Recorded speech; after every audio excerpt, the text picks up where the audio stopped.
চলুন বন্ধুরা, আজকে দেখি মেশিনের সাহায্যে কীভাবে ডিম অমলেট করা হয় সেটা আমরা দেখব। তো দেখি এখানে কিন্তু কোনো হাতের সমস্যা, হাত লাগানো হবে না। সম্পূর্ণ মেশিনটা কিভাবে ভাজা হয়, কিভাবে তেল দেওয়া হয়, কিভাবে এর মধ্যে অন্য অন্য জিনিস দেওয়া হয়, তারপর উল্টানো হয়, তারপর ভাজ করা হয়, তারপরে প্যাকেট করা হয়, সব কিছুই মেশিনের মধ্যে হচ্ছে। দেখুন, এটা মেশিনে ঘুরছে, এটা ডিম আমলেট যেটা হয় সেটাই হবে। তারপরে এই দেখুন, এটা কি যেন একটা দিয়ে দিচ্ছে উপর থেকে। এখন এটাকে আবার ছড়াই দিবে। এই দেখুন দেখুন দেখুন, কলের গানের মতো ডান্টাটা দিয়ে এটা ছড়াই দিচ্ছে। তারপরে এটা হয়ে গেছে। এটা এখান থেকে নিয়ে যাচ্ছে কোথায় দেখুন, দিল্লি যাচ্ছে। ওইখানে যাওয়ার পরে দেখেন এখানে মজা আছে অনেক সুন্দর করে, একটু খেয়াল করে দেখুন।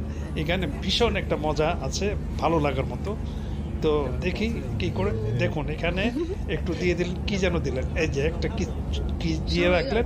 এইবার মজাটা দেখুন, এই দেখেন দেখুন দেখুন কি মজাটা, আমার অনেক ভালো লাগছে। দেখুন এটাকে কিভাবে ফাঁস করে ফেলে দিলেন মেশিনের সাহায্যে। এখন এটাকে প্যাকেট কিভাবে করবে সেটা দেখেন। প্যাকেটও অলরেডি হয়ে গেছে। এইটা এখন এই কাউন্টার দিয়ে বের হবে। কি অদ্ভুত বুদ্ধি আর কি অদ্ভুত প্রযুক্তি চায়না দেশের মানুষের মাথায়। তো এই দেখুন, এই প্যাকেট হয়ে গেছে। এখন আপনি প্যাকেটটা নিয়ে সুন্দর করে ওখানে বসে বসে খাইতে পারবেন। ভিডিওটি ভালো লাগলে লাইক কমেন্ট শেয়ার করে পাশে রাখবেন। Bye bye.